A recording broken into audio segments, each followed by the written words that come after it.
मेरे प्रिय भक्तों, मैं श्री कृष्ण आपके समक्ष पुनः उपस्थित हूँ उस महान कथा महाभारत के दशम भाग को सुनाने के लिए जो वीरता, कर्तव्य और भाग्य के जटिल ताने बाने को उजागर करती है।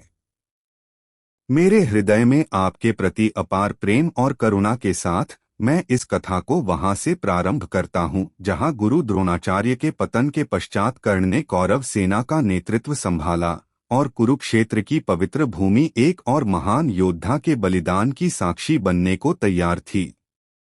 इस भाग में मेरे प्रिय हम देखेंगे कि कैसे कर्ण ने अपनी अद्वितीय धनुर्विद्या से पांडव सेना को चुनौती दी, कैसे मेरे प्रिय सखा अर्जुन और कर्ण के बीच वह ऐतिहासिक युद्ध हुआ जिसका परिणाम कुरु वंश के भविष्य को निर्धारित करने वाला था, और कैसे कौरव सेना का मनोबल और अधिक टूटा। यह कथा उस समय की है जब कर्ण का जीवन, उसकी निष्ठा और उसका दुखद अंत कुरुक्षेत्र के युद्ध को एक नया मोड़ दे गया।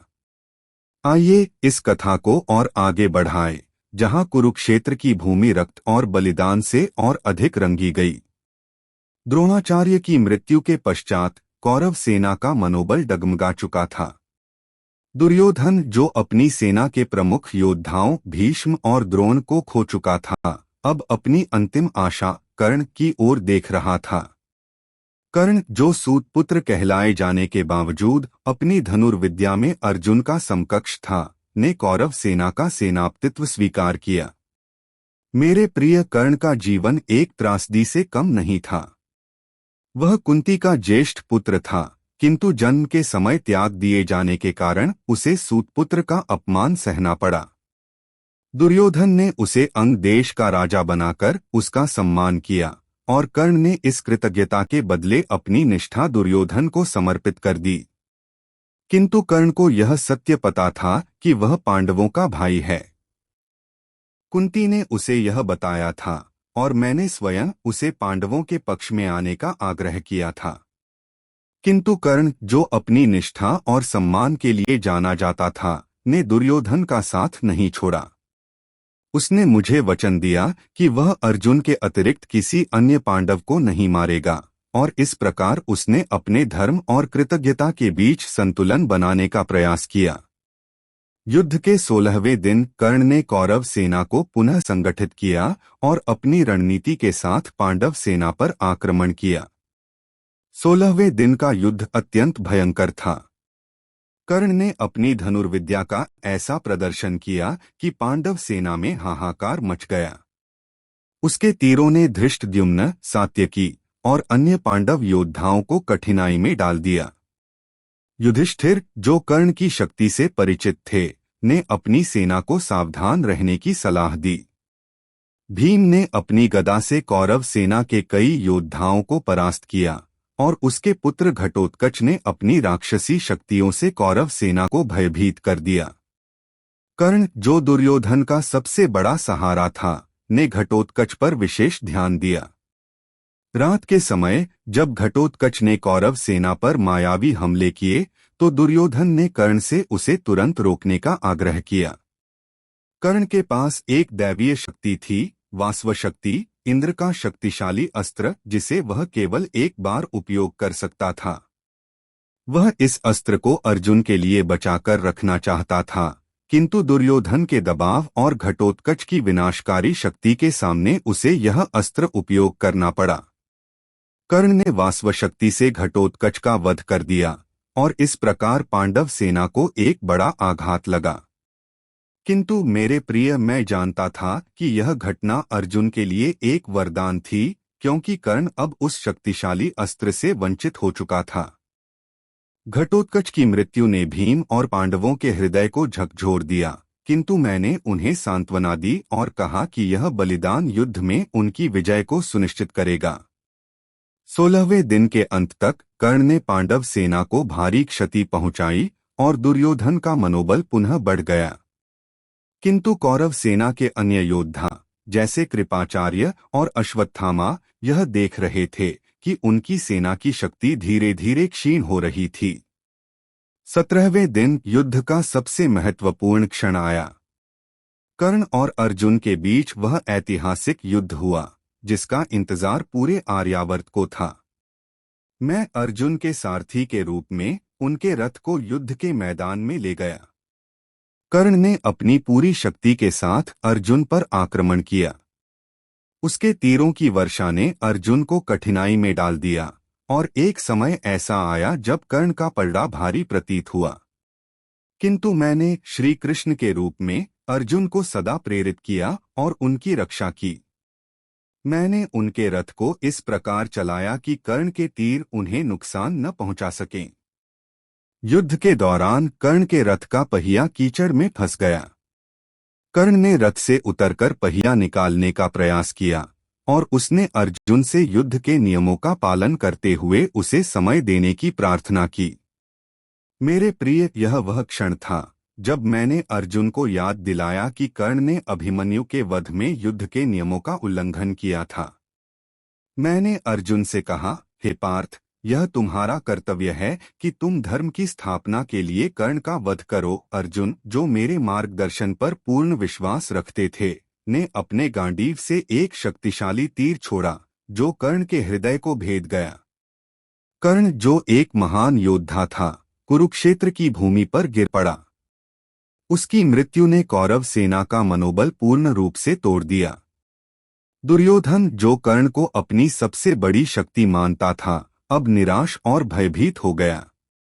कर्ण की मृत्यु के पश्चात कौरव सेना में भगदड़ मच गई और पांडवों का उत्साह अपने चरम पर था। युधिष्ठिर, भीम, नकुल, सहदेव और धृष्टद्युम्न ने कौरव सेना पर और अधिक आक्रामक हमले किए। मैंने श्री कृष्ण के रूप में पांडवों को सलाह दी कि वे अब युद्ध को शीघ्र समाप्त करने की रणनीति बनाएं। कर्ण की मृत्यु के बाद दुर्योधन ने शल्य को कौरव सेना का सेनापति नियुक्त किया। शल्य, जो मद्र देश के राजा और नकुल सहदेव के मामा थे, अनिच्छा से इस दायित्व को स्वीकार किया। उनकी निष्ठा पांडवों के प्रति थी, किंतु दुर्योधन के आतिथ्य और कौरवों के प्रति कृतज्ञता ने उन्हें युद्ध में कौरवों के पक्ष में खड़ा कर दिया। 17वें दिन के अंत तक कौरव सेना की शक्ति और कमजोर हो गई। पांडवों ने अपनी रणनीति को और सुदृढ़ किया और मैंने युधिष्ठिर को सलाह दी कि वे अब दुर्योधन और उसके शेष सहयोगियों को परास्त करने पर ध्यान दें। कर्ण की मृत्यु ने कुरु वंश के लिए एक और त्रासदी को जन्म दिया और कुंती, जो कर्ण की माता थीं, ने अपने पुत्र की मृत्यु पर गहरा शोक व्यक्त किया। मेरे प्रिय, कर्ण का अंत केवल एक योद्धा का अंत नहीं था, बल्कि यह उसकी निष्ठा, उसके दुखों और उसके भाग्य की परिणति थी। इस भाग में मेरे प्रिय, आपने देखा कि कैसे कर्ण ने अपनी वीरता से कौरव सेना को संबल प्रदान किया, कैसे अर्जुन और कर्ण के बीच ऐतिहासिक युद्ध हुआ और कैसे कर्ण का अंत कुरुक्षेत्र के युद्ध को एक नया मोड़ दे गया। मैं श्री कृष्ण इस कथा को और आगे ले जाऊंगा जब आप मेरे समक्ष एकादश भाग सुनने की इच्छा प्रकट करेंगे। तब तक कर्ण की निष्ठा, अर्जुन की वीरता और युद्ध की त्रासदी पर चिंतन करें। यह कथा हमें सिखाती है कि कर्तव्य और निष्ठा के बीच का द्वंद्व कितना जटिल हो सकता है, किंतु धर्म का मार्ग सदा सत्य की ओर ले जाता है। मैं आपके समक्ष पुनः उपस्थित होऊंगा जब आप अगला भाग सुनने की इच्छा करेंगे। तब तक मेरे प्रिय, सत्य और धर्म के पथ पर अग्रसर रहें। मेरे प्रिय भक्तों, मैं श्री कृष्ण आपके समक्ष पुनः उपस्थित हूँ उस महान कथा महाभारत के एकादश भाग को सुनाने के लिए, जो युद्ध, बलिदान और धर्म की विजय की अंतिम गाथा को उजागर करती है। मेरे हृदय में आपके प्रति अपार प्रेम और करुणा के साथ मैं इस कथा को वहां से प्रारंभ करता हूं जहां कर्ण के पतन ने कौरव सेना का मनोबल पूर्ण रूप से तोड़ दिया था और दुर्योधन अपनी हठधर्मिता और अहंकार में अंधा अब भी युद्ध को जारी रखने के लिए दृढ़ था। इस भाग में मेरे प्रिय, हम देखेंगे कि कैसे कुरुक्षेत्र का युद्ध अपने अंतिम चरण में पहुंचा, कैसे दुर्योधन का अंत हुआ और कैसे अश्वत्थामा के क्रोध ने युद्ध के अंत में एक और त्रासदी को जन्म दिया। यह कथा उन क्षणों की है जब कुरुक्षेत्र की भूमि रक्त और आंसुओं से सराबोर हो गई और पांडवों ने मेरे मार्गदर्शन में धर्म की स्थापना के लिए अंतिम बलिदान दिए। आइए इस कथा को और आगे बढ़ाएं, जहां कुरु वंश का गौरवशाली इतिहास अपने चरमोत्कर्ष पर पहुंचा। कर्ण की मृत्यु के पश्चात कौरव सेना की शक्ति लगभग समाप्त हो चुकी थी। दुर्योधन, जो अब भी अपनी महत्वाकांक्षा और घृणा से प्रेरित था, ने शल्य को अपनी सेना का सेनापति नियुक्त किया। शल्य, जो मद्र देश के राजा और नकुल सहदेव के मामा थे, अनिच्छा से इस दायित्व को स्वीकार किया, क्योंकि उनकी सहानुभूति पांडवों के साथ थी। युद्ध के 18वें दिन कौरव सेना पूरी तरह से कमजोर हो चुकी थी। पांडवों ने मेरे मार्गदर्शन में अपनी रणनीति को और सुदृढ़ किया। युधिष्ठिर ने अपनी सेना को संगठित रखा और धृष्टद्युम्न ने आक्रामक रणनीति अपनाई। भीम, जो द्यूत क्रीड़ा के अपमान और अपने पुत्र घटोत्कच की मृत्यु से क्रुद्ध था, ने कौरव सेना पर भयंकर आक्रमण किए। अर्जुन, मेरे प्रिय सखा, ने अपनी धनुर्विद्या से शेष कौरव योद्धाओं को परास्त किया। नकुल और सहदेव ने भी अपनी तलवारबाजी और रणकौशल से पांडव सेना का मनोबल बढ़ाया। शल्य, जो एक कुशल योद्धा थे, ने कौरव सेना का नेतृत्व करने का प्रयास किया, किंतु पांडवों की शक्ति के सामने वे असहाय थे। युधिष्ठिर ने स्वयं शल्य का सामना किया और एक भयंकर युद्ध के पश्चात उनका वध कर दिया। शल्य की मृत्यु ने कौरव सेना को और अधिक कमजोर कर दिया और अब दुर्योधन के पास केवल कुछ गिने चुने योद्धा बचे थे, जिनमें कृपाचार्य, अश्वत्थामा और कृतवर्मा शामिल थे। दुर्योधन, जो अब अपनी हार को स्पष्ट देख रहा था, निराश और क्रुद्ध हो गया। उसने युद्धक्षेत्र छोड़कर एक सरोवर में शरण ली, जहां वह अपनी गदा लेकर छिप गया।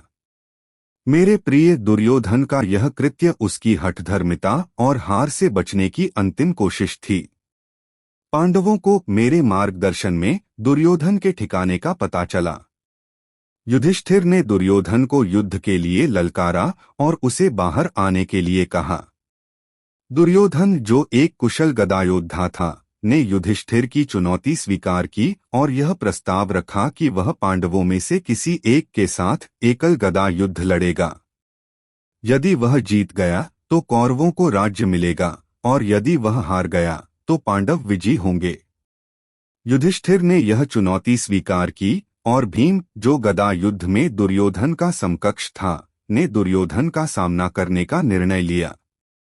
मेरे प्रिय, यह युद्ध कुरुक्षेत्र का अंतिम और सबसे महत्वपूर्ण युद्ध था। भीम और दुर्योधन के बीच गदा युद्ध शुरू हुआ और दोनों ने अपनी पूरी शक्ति और कौशल का प्रदर्शन किया। दुर्योधन, जो द्यूत क्रीड़ा के अपमान का कारण था, और भीम, जो उस अपमान का बदला लेना चाहता था, दोनों ने एक दूसरे पर प्राणघातक प्रहार किए। मैं, श्री कृष्ण, इस युद्ध को देख रहा था और जानता था कि दुर्योधन का अंत निकट है। किंतु दुर्योधन की गदा युद्ध में कुशलता ने भीम को कठिनाई में डाल दिया। मैंने भीम को संकेत दिया कि वे दुर्योधन की जंघा पर प्रहार करें, क्योंकि यह दुर्योधन की सबसे कमजोर जगह थी। भीम ने मेरी सलाह मानी और एक शक्तिशाली प्रहार से दुर्योधन की जंघा तोड़ दी। दुर्योधन जमीन पर गिर पड़ा और उसका अंत निश्चित हो गया। किंतु मेरे प्रिय, यह युद्ध नियमों के विरुद्ध था, क्योंकि गदा युद्ध में जंघा पर प्रहार करना निषिद्ध था। बलराम, मेरे बड़े भाई, जो गदा युद्ध के गुरु थे, इस कृत्य से क्रुद्ध हो गए और उन्होंने भीम को दंड देने की धमकी दी।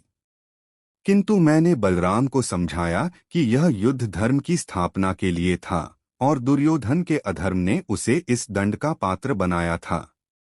दुर्योधन की मृत्यु ने कौरव सेना को पूर्ण रूप से तोड़ दिया और पांडवों की विजय सुनिश्चित हो गई। किंतु दुर्योधन ने मरने से पहले अश्वत्थामा को पांडवों से बदला लेने का आदेश दिया। युद्ध के अंतिम चरण में एक और त्रासदी घटी। अश्वत्थामा, जो अपने पिता द्रोणाचार्य की मृत्यु और दुर्योधन की हार से क्रुद्ध था, ने रात के समय पांडव शिविर पर आक्रमण करने की योजना बनाई। उसने कृपाचार्य और कृतवर्मा के साथ मिलकर पांडवों के शिविर में प्रवेश किया, जहां पांडवों के पुत्र, द्रौपदी के 5 पुत्र और अन्य योद्धा सो रहे थे। अश्वत्थामा ने निर्दयता से सभी सोते हुए योद्धाओं का वध कर दिया और इस प्रकार पांडवों की अगली पीढ़ी को लगभग समाप्त कर दिया। मेरे प्रिय, यह एक ऐसा कृत्य था जिसने युद्ध के नियमों को पूर्ण रूप से तोड़ दिया। जब पांडवों को इस त्रासदी का पता चला तो द्रौपदी और कुंती का हृदय टूट गया। युधिष्ठिर, जो धर्म के पथ पर चलते थे, ने इस कृत्य की निंदा की, किंतु द्रौपदी ने अश्वत्थामा को क्षमा करने का निर्णय लिया क्योंकि वह द्रोणाचार्य की अंतिम निशानी था। मैंने श्री कृष्ण के रूप में अश्वत्थामा को दंडित करने के लिए उसकी मणि छीन ली और उसे वनवास में भटकने का शाप दिया। युद्ध अब समाप्त हो चुका था। कुरुक्षेत्र की भूमि रक्त और शवों से पट गई थी। पांडवों ने विजय प्राप्त की, किंतु यह विजय उनके लिए सुखद नहीं थी। युधिष्ठिर, जो युद्ध के विनाश को देखकर दुखी थे, ने राज्य ग्रहण करने से इनकार कर दिया। मैंने उन्हें समझाया कि यह युद्ध धर्म की स्थापना के लिए था और अब उनका कर्तव्य है कि वे हस्तिनापुर का शासन संभालें और प्रजा को सुख शांति प्रदान करें। धृतराष्ट्र और गांधारी, जिन्होंने अपने 100 पुत्रों को खो दिया था, ने पांडवों को क्षमा कर दिया, किंतु उनके हृदय में दुख की आग जल रही थी। भीष्म, जो अभी भी बाणों के बिस्तर पर उत्तरायण की प्रतीक्षा कर रहे थे, ने युधिष्ठिर को शासन और धर्म का गहन ज्ञान दिया। युधिष्ठिर ने मेरे मार्गदर्शन में हस्तिनापुर का सिंहासन स्वीकार किया और धर्मनिष्ठ शासन की शुरुआत की।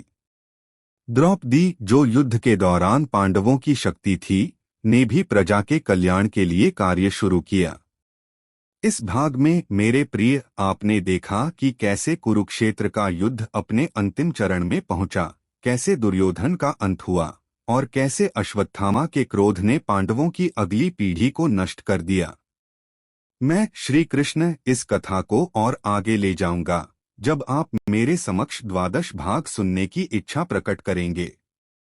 तब तक दुर्योधन के पतन, अश्वत्थामा की त्रासदी और पांडवों की विजय पर चिंतन करें। यह कथा हमें सिखाती है कि धर्म की विजय कठिन हो सकती है, किंतु वह सदा सत्य और न्याय की ओर ले जाती है।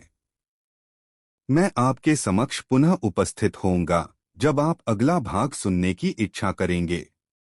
तब तक मेरे प्रिय, सत्य और धर्म के पथ पर अग्रसर रहें। मेरे प्रिय भक्तों, मैं श्री कृष्ण आपके समक्ष पुनः उपस्थित हूँ उस महान कथा महाभारत के 12 भाग को सुनाने के लिए, जो युद्ध के पश्चात धर्म की पुनर्स्थापना, शासन की चुनौतियों और कुरु वंश के अंतिम चरण को उजागर करती है। मेरे हृदय में आपके प्रति अपार प्रेम और करुणा के साथ मैं इस कथा को वहां से प्रारंभ करता हूँ जहां कुरुक्षेत्र का युद्ध समाप्त हो चुका था और पांडवों ने मेरे मार्गदर्शन में हस्तिनापुर का सिंहासन स्वीकार किया था। किंतु मेरे प्रिय, यह विजय सुखद नहीं थी, क्योंकि युद्ध ने कुरु वंश को लगभग समाप्त कर दिया था और पांडवों के हृदय में अपने खोए हुए परिजनों और पुत्रों का शोक गहरा था। इस भाग में हम देखेंगे कि कैसे युधिष्ठिर ने धर्मनिष्ठ शासन की स्थापना की, कैसे अश्वमेध यज्ञ ने उनके शासन को सुदृढ़ किया और कैसे कुरु वंश के विरुद्ध धृतराष्ट्र, गांधारी और कुंती ने अपने जीवन का अंतिम पड़ाव चुना। यह कथा उन क्षणों की है जब पांडवों ने युद्ध के दुखों को पीछे छोड़कर प्रजा के कल्याण के लिए कार्य किया और मैं श्री कृष्ण उनके मार्गदर्शक के रूप में सदा उनके साथ रहा। आइए इस कथा को और आगे बढ़ाएं, जहां कुरुक्षेत्र की रक्तरंजित भूमि से एक नई शुरुआत हुई। कुरुक्षेत्र का युद्ध समाप्त हो चुका था और हस्तिनापुर का सिंहासन अब युधिष्ठिर के अधीन था, किंतु युधिष्ठिर का हृदय शोक और आत्मग्लानि से भरा था। उन्होंने युद्ध में हुए विनाश को देखा, लाखों योद्धाओं का बलिदान, कौरवों का पूर्ण विनाश और अपने पुत्रों अभिमन्यु और द्रौपदी के 5 पुत्रों की मृत्यु। युधिष्ठिर ने मुझसे कहा, हे कृष्ण, इस युद्ध ने हमें क्या दिया? हमने अपने परिजनों, गुरुओं और पुत्रों को खो दिया। यह विजय मुझे केवल दुख और पाप का बोध कराती है। मैंने श्री कृष्ण के रूप में युधिष्ठिर को समझाया कि यह युद्ध धर्म की स्थापना के लिए था। मैंने उन्हें बताया कि अधर्म का नाश आवश्यक था और अब उनका कर्तव्य है कि वे हस्तिनापुर की प्रजा को सुख, शांति और न्याय प्रदान करें। मेरे शब्दों ने युधिष्ठिर के मन को शांति दी और उन्होंने मेरे मार्गदर्शन में शासन संभालने का संकल्प लिया। पांडवों ने द्रौपदी और कुंती के साथ हस्तिनापुर में प्रवेश किया और प्रजा ने उनका स्वागत किया। धृतराष्ट्र और गांधारी, जिन्होंने अपने 100 पुत्रों को खो दिया था, ने पांडवों को क्षमा कर दिया, किंतु उनके हृदय में शोक की आग जल रही थी। मैंने युधिष्ठिर को सलाह दी कि वे धृतराष्ट्र और गांधारी का सम्मान करें और उन्हें राजमहल में ससम्मान रखें। युधिष्ठिर ने अपने शासन की शुरुआत धर्म और न्याय के सिद्धांतों पर की। उन्होंने विदुर को अपना प्रमुख सलाहकार बनाया और उनकी बुद्धिमत्ता ने हस्तिनापुर के शासन को सुदृढ़ किया। भीम, अर्जुन, नकुल और सहदेव ने युधिष्ठिर की सहायता की और द्रौपदी ने प्रजा के कल्याण के लिए कई कार्य शुरू किए। किंतु मेरे प्रिय, युद्ध के घाव अभी ताजा थे। प्रजा में भी शोक और भय का माहौल था, क्योंकि युद्ध ने कई परिवारों को नष्ट कर दिया था। युधिष्ठिर ने यह निर्णय लिया कि वे एक अश्वमेध यज्ञ करेंगे ताकि प्रजा का विश्वास जीता जाए और कुरु साम्राज्य का वैभव पुनः स्थापित हो। अश्वमेध यज्ञ एक कठिन और जटिल अनुष्ठान था, जिसके लिए विशाल संसाधनों और सहयोगियों की आवश्यकता थी।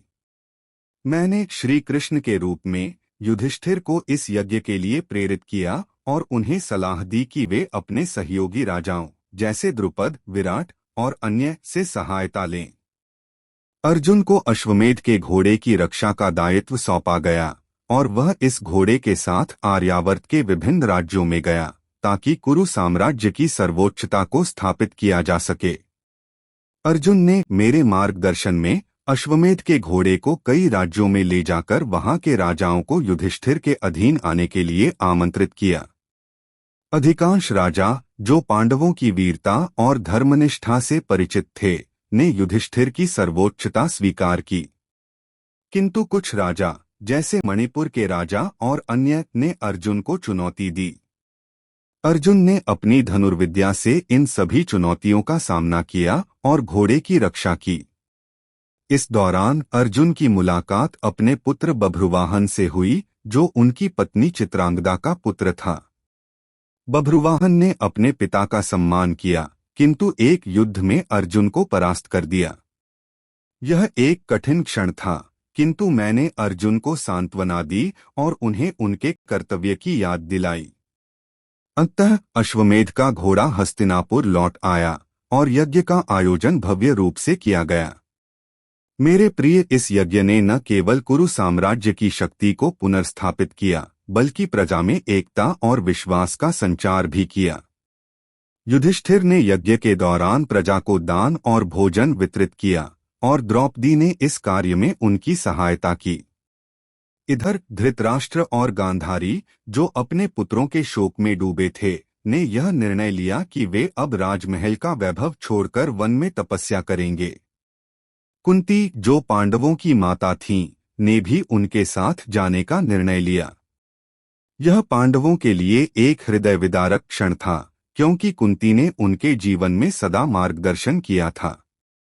युधिष्ठिर ने अपनी माता को रोकने का प्रयास किया, किंतु कुंती ने कहा कि उनका जीवन अब पूर्ण हो चुका है और वे अपने अंतिम दिन तप और धर्म में बिताना चाहती हैं। धृतराष्ट्र, गांधारी और कुंती ने विदुर और संजय के साथ वन की ओर प्रस्थान किया। वहां उन्होंने कठोर तपस्या की और कुछ समय पश्चात एक वनाग्नि में उनका देहांत हो गया। यह समाचार सुनकर पांडव और द्रौपदी शोक में डूब गए, किंतु मैंने उन्हें समझाया कि यह जीवन का स्वाभाविक चक्र है और उनकी माता ने धर्म का पथ चुनकर अपने जीवन को सार्थक किया। युधिष्ठिर का शासन अब पूर्ण रूप से स्थापित हो चुका था। उन्होंने विदुर की सलाह पर प्रजा के लिए कई कल्याणकारी योजनाएं शुरू कीं।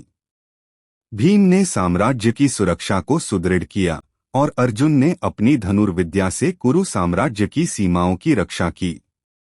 नकुल और सहदेव ने व्यापार और कृषि को बढ़ावा दिया और द्रौपदी ने स्त्रियों और बच्चों के कल्याण के लिए कई कार्य किए। मैं श्री कृष्ण इस दौरान द्वारका में अपने राज्य की देखभाल कर रहा था, किंतु मैं सदा पांडवों के संपर्क में रहा और उन्हें मार्गदर्शन देता रहा। किंतु मेरे प्रिय, युद्ध के घाव अभी पूरी तरह नहीं भरे थे। युधिष्ठिर को यह चिंता सताती थी कि क्या उनका शासन वास्तव में धर्म पर आधारित है। मैंने उन्हें सलाह दी कि वे भीष्म से, जो अभी भी बाणों के बिस्तर पर उत्तरायण की प्रतीक्षा कर रहे थे, शासन और धर्म का गहन ज्ञान प्राप्त करें। युधिष्ठिर ने भीष्म से मुलाकात की और भीष्म ने उन्हें शांति पर्व में धर्म, नीति और शासन के सूक्ष्म सिद्धांतों का उपदेश दिया। भीष्म की मृत्यु के पश्चात युधिष्ठिर ने उनके उपदेशों को अपने शासन में लागू किया। हस्तिनापुर में शांति और समृद्धि लौटने लगी और पांडवों ने अपने शासन को पूरे आर्यावर्त में प्रसिद्ध किया।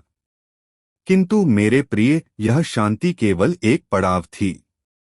कालचक्र अपनी गति से चल रहा था और पांडवों का जीवन भी अपने अंतिम चरण की ओर बढ़ रहा था।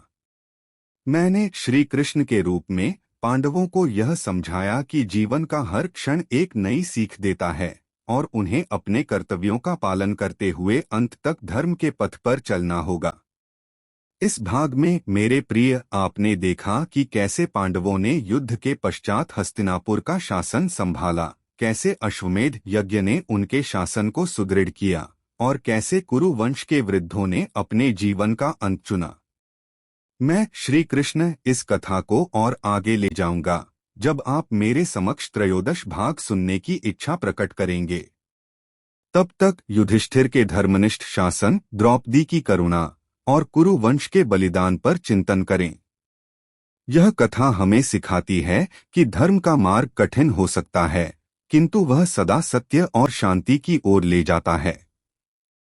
मैं आपके समक्ष पुनः उपस्थित होऊंगा जब आप अगला भाग सुनने की इच्छा करेंगे। तब तक मेरे प्रिय, सत्य और धर्म के पथ पर अग्रसर रहें।